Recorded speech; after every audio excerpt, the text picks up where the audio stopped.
Hello everyone.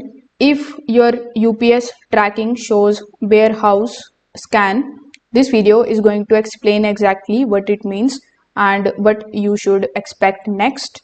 So warehouse scan means that your package is currently being held inside UPS warehouse or facility.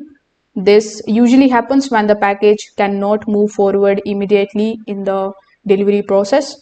So there are a few main reasons for it.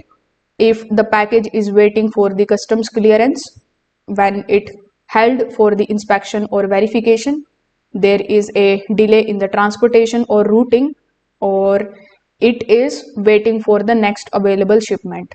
In international shipments, this often relates to the customs processing. So once the issue is resolved or processing is complete, the package will leave the warehouse, move to the next facility, and continue towards delivery. So you will see the updates like department facility or departed from the facility or out for delivery. So in most of the cases, you don't need to do anything in this regard.